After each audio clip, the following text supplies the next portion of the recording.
nih gue kalau misalkan jadi perwakilan gue nggak malu-maluin gitu maksudnya. Oh gitu. Itu kan mencerminkan rakyat juga. Iya, berarti Keinginan artinya rakyat pengen pakai barang-barang brand. Diwakilin. Benar. Oke. Ten Hag out. Ten Hag out. Ten Hag out. Oke, apa yang mau kita bahas kali ini ya kan? Ya, cukup kata. Ya. Nggak. Cuman gue sebagai fans Chelsea, lihat aja dari beberapa match, Bruno, terus Dalot lah, Rashford, pemain megang bola, cuman tuh beberapa pemain MU ini kayak nggak mau ngebuka ruang gitu, nggak mau gerak, males gerak gitu. Gue lihat di situ kayak mungkin taktiknya Ten Hag nggak bisa berjalan juga. Sampah. Wow. Yang pedes dong. Oke. Ten Hag-nya tapi ya. Oke. Mulai ya. Pelantikan DPR telah berlangsung. DPR Fashion Week, tas Hermes, tas Gucci, tas Balenciaga, apa lagi? Baju Iron Man. Louis Vuitton, Louboutin, tampil di jajaran DPR. Selengkapnya nih, obrolan bola anak rental.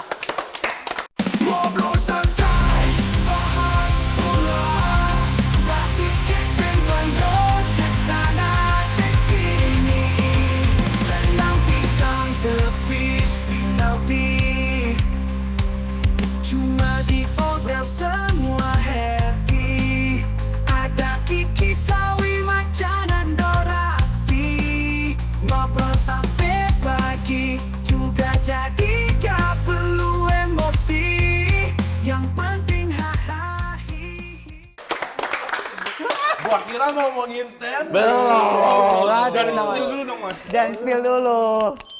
Kira ngomong DPR ayo lanjut lagi. DPR Fashion Week kemarin. Tapi yang menang yang pakai Superman kan? Ultraman. Ultraman ya, sorry. Oke, langsung aja nih. Kita akan bahas MU dan segala huru-haranya. Tapi sebelum itu kita kenalan dulu. Ada Nando Merah di sini. Inul setan yang selalu kalah. Dewangga 20 kali crash-nya. Allah. Gue udah nemu. Apa nih?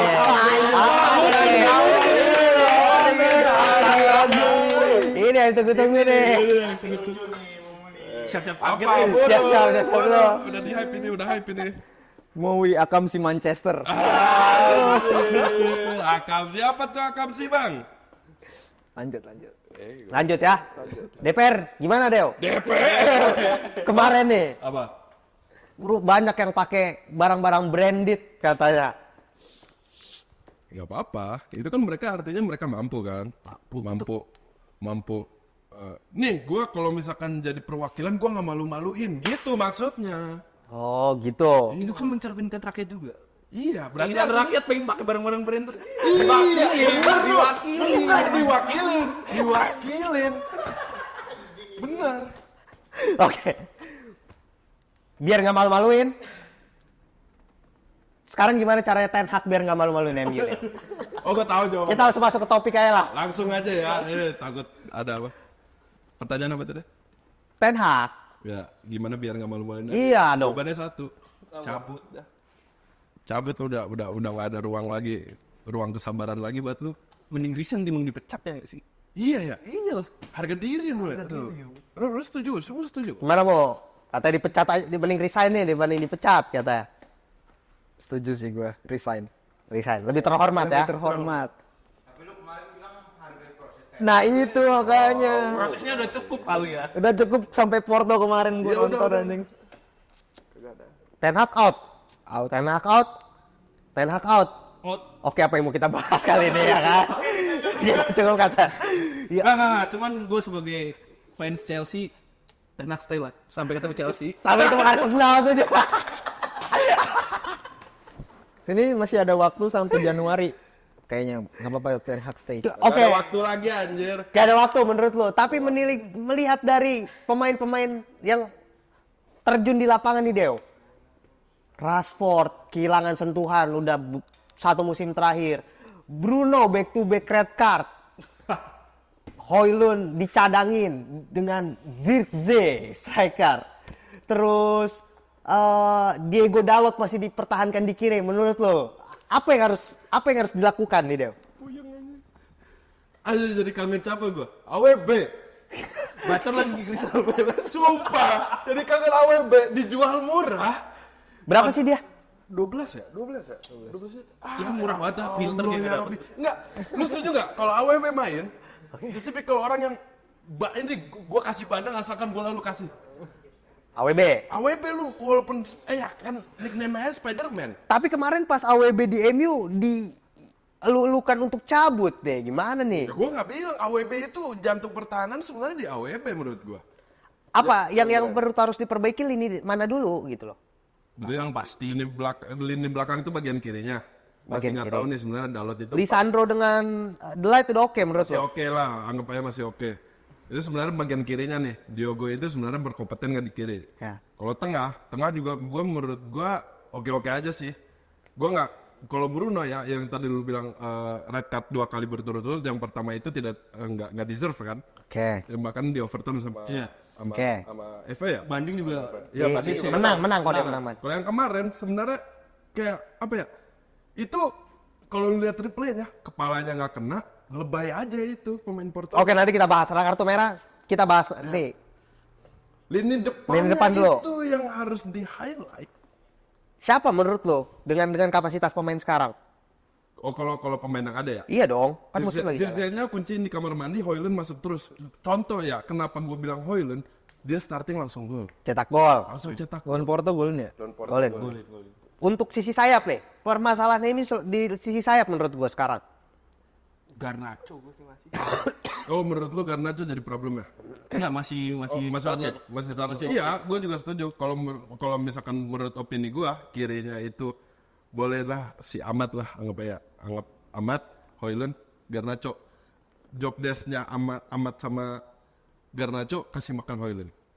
Pasti jadi gol. Rashford Udah cadangin aja. cetak gol kemarin. Ya sehingga gini loh. Wah, kalau gua gini, Martinelli golin, tapi mainnya jelek. Lu suka nggak? Enggak dong. Ya udah, jadi gua juga kayak gitu.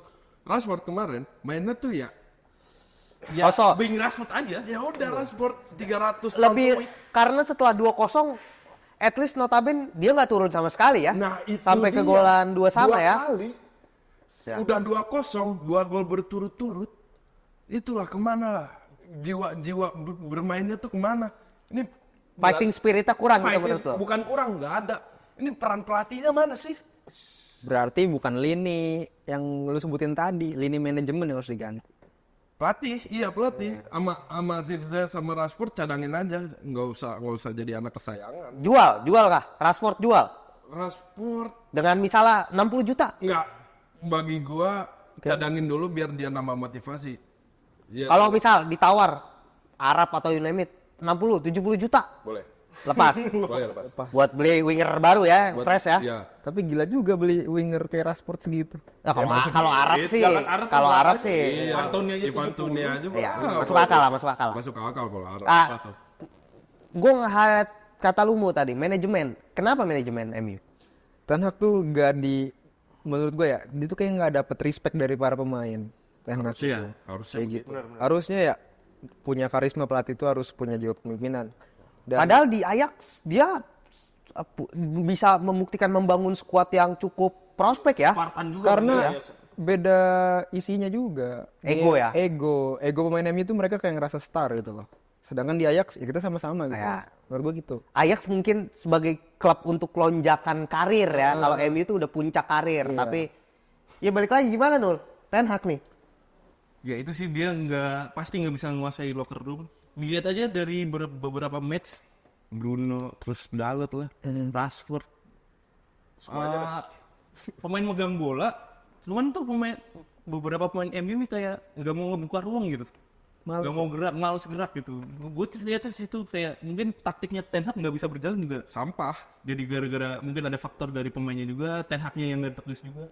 Kok chemistry antara pemain dan pelatih itu udah nggak ada ya? Udah nggak ada sih gue ngeliatnya. Apa mereka sengaja kali main yang enggak? Ah, iya biar Ten Hag mungkin. dipecat. Gua udah tahu itu spekulasi bener anjir. Tapi masih kayak gitu terus. Ya, Dulu Oli juga kayak gitu kan, ada isu-isu kayak gitu kan. Ya isu Oleh kenceng kok dulu. gua dulu gak suka Ole ya. Sampai ada titik sekarang, gua jadi kangen Ole aja. Masih bawa peringkat 2 ya. Iya. Peringkat 10 aja dibilang, dilihat aja nanti. Tai itu orang.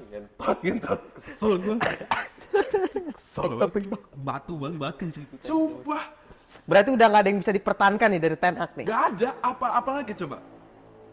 Sebenarnya sih ego sih masalah utama MU sih. Ego dari pemain gede, ego pelatihnya gede. Nah, harusnya ada peran dari manajemen nih buat menengah. Iya. Kagak. Gua maksudnya kayak gini. Ten Hag itu Sir Alex wannabe. Dia mau banget dapat respect segede Sir Alex dapetin di MU. Tapi Sir Alex juga awal-awal karirnya juga sampah sih ya. Kita ini aja. Ya. Struggle Perlu waktu lah, perlu waktu. Iya perlu waktu. Sedangkan dia tuh kayak ibaratnya dia belum bisa ngebuktiin nih. Dia belum bisa ngebuktiin tapi dia mau dapet respect. Gue mau tanya sama lo, dulu si Alex awal-awal berapa tahun dia prosesnya? Sampai bisa 8 sukses. Lama ya. Lama. Oh gue gak mau kalau Ten Hag harus 8 tahun. Sorry aja. Kagak mau gue. Kenapa? Dari segi pemilihan pemain kah? Dari segi permainan? Kan ada Dari faktor. segi gila respect gue gak suka tuh. Sama Iya. buang Ronaldo. Output dari gila respect-nya tuh apa yang lu tangkap gitu? Itu buang Ronaldo. Setuju. Iya kan? Setuju gua, Kak. Itu menurut lo dia buang Ronaldo gara-gara dia nggak mau ada pemain yang melebihi pelatih. Itu gila respect nggak? Apalagi di sini konteksnya subjeknya itu adalah Cristiano Ronaldo. Dengan gini, kalau MU baik-baik saya setelah membuang Ronaldo, Itu baru. itu oke menurut gua. Tapi kan sejauh ini setelah Ronaldo pergi, nggak ada yang bisa cetak gol sebaik Ronaldo gitu ya. Malah kayak kasarnya ngebuktiin nih omongan Ronaldo terhadap kritik di Manchester United. Ternyata Jadi benar. ngebukti semua. Walaupun Pak waktu itu fansnya pada marah. Iya, gua enggak. Oh lu enggak? Enggak gua. Tapi ngomongin itu, Ronaldo cabut dari Madrid juga Madrid baik-baik aja setelah itu. Ya kan Madrid. Emang Pelatihnya bisa- bagus. Berarti pelatih nih salahnya. Iya, pelatih gua nggak nyalain tim sama pemain. Pelatihnya nih harus.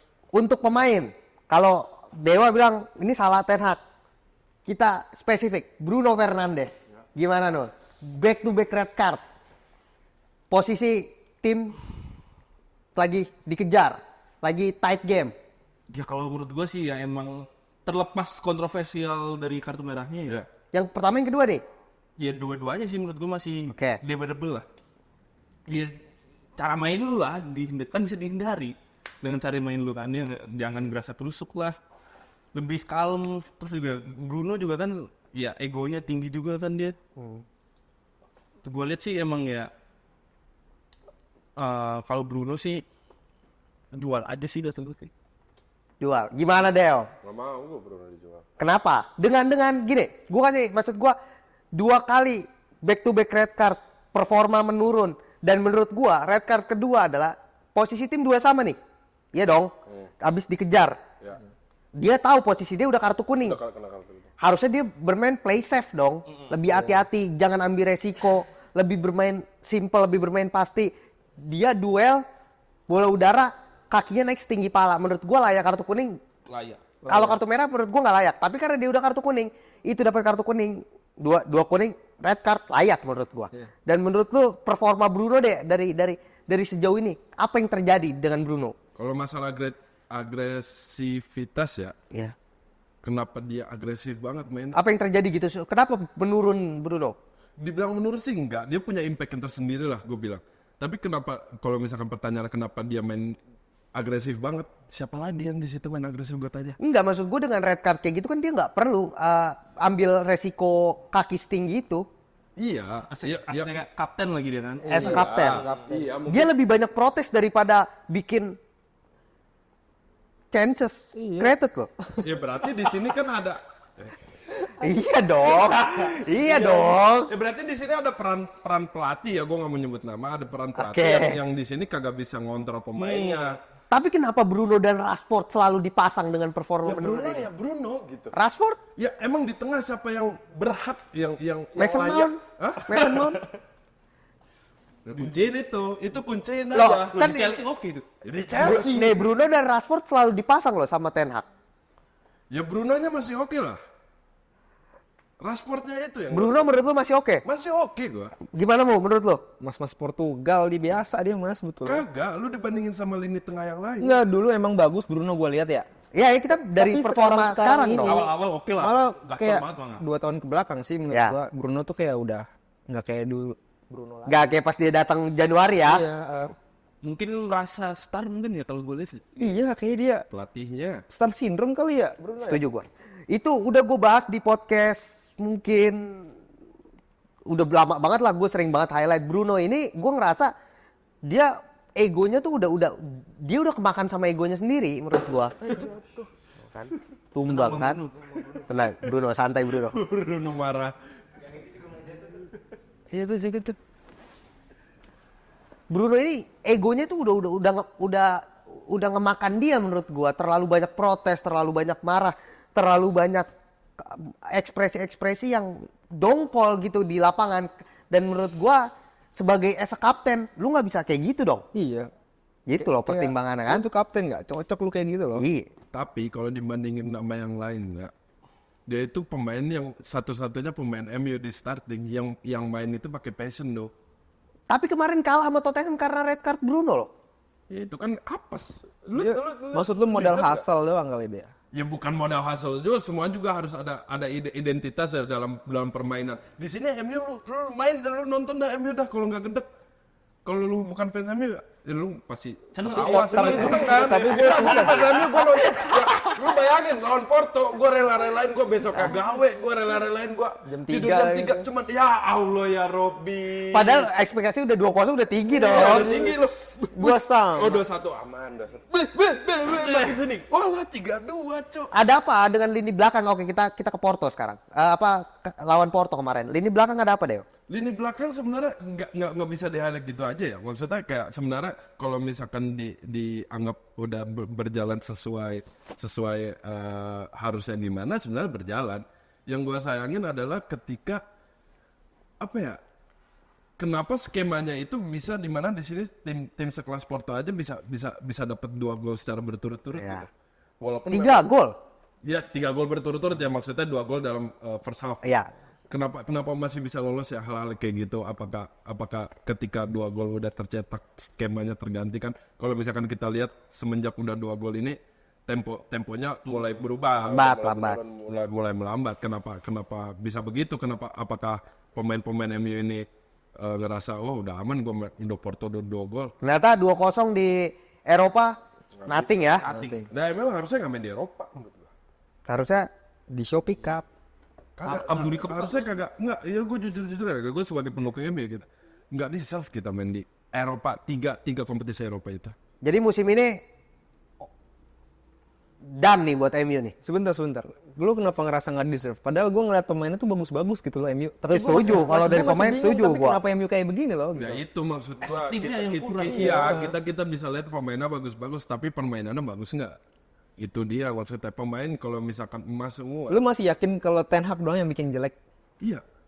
Menurut lu kalau Bruno dikeluarin bagus tetap bagus gak? Enggak.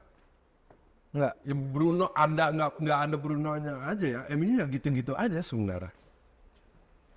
Kalau gue tanya lagi nih, siapa yang deserve untuk gantiin Bruno di starting? Gue tanya. Gue udah bilang kemarin, main 4-4-2. Iya, Kobe Mainu taruh situ tengah. Iya, wah 4-4-2 MU zaman Sir Alex saja taruh Zirkzee sama Højlund di depan. Enggak, Zirkzee nggak usah main dah. Lo Bruno 2 kali main, 2 kali kartu merah, belum ntar main lagi 3 kali kartu merah kali ya kan, kita nggak tahu. Kagak main. Nggak tahu. Ya siapa tahu banding lagi. IPL main lagi kan. IPL kan main nanti besok. Nggak, itu emang butuh sosok pemimpin. Tapi bukan Bruno dong. Bruno menurut gua sejauh ini ya. Gini, lu performa Ten Hag yang buruk, lu kritik Ten Hag out segala macam, tapi performa Bruno yang buruk, kenapa menurut lu harus dipertahankan? Enggak, gini loh, Dok. Bruno Fernandes itu kayak yang tadi gue bilang, dia identitasnya itu nggak pernah hilang di lapangan. Ketika dia harus main agresif, karena yang lainnya itu kayak biasa-biasa aja, maksudnya nggak pakai hati. Satu-satunya orang yang main pakai hati itu dia gitu. Maksudnya kelihatan dari passionnya, dari dia ngejar bola. Tapi dengan apa yang terjadi dengan dampak kerugian tim Apa? yang dia sebabkan di 2 pertandingan, masih nggak ada potensi untuk dicadangkan kah? Ya kalau misalkan kalau lu ngomong terhadap dampak kerugian tim ya, kita Iya. bisa highlight lagi lini depannya berapa kali chance yang Nah enggak, kita kan ini ke Bruno kan 2 kali kartu merah, mungkin nggak dia dicadangin nanti? Menurut lu deh? Gue pengennya Bruno dicadangin dulu. 4-4-2. 4-4-2. Obi Mainu, Eriksen. Iya, boleh. Gue gitu. Harus cadangin sih biar Iya. introspeksi diri lah. Nah, kalau Gue tuh ngerasa dia Iya, masih oke lah. dicadangin untuk dia ibaratnya Step up lagi ya. mikir down deep. bukan disrespect kan ya. sebetulnya pemain bagus dia.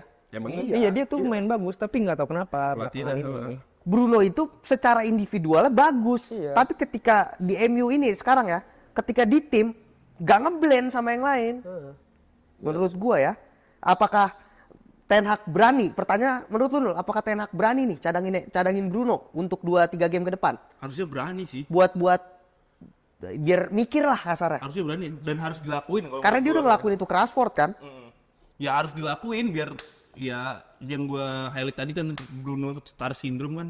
Ya harus dilakuin biar dia introspeksi terus improve lagi cara main dia. Ke performanya ya. Oke deh, terakhir kasih pesan-pesan lu untuk Manchester United dan Ten Hag. Untuk Manchester United semangat ya jalanin di papan tengahnya. Untuk Ten Hag lu cabut aja anjing. Oke, itu dia guys. Sebuah pesan moral. Jangan kemana-mana, tetap di obrolan bola ala Krenta.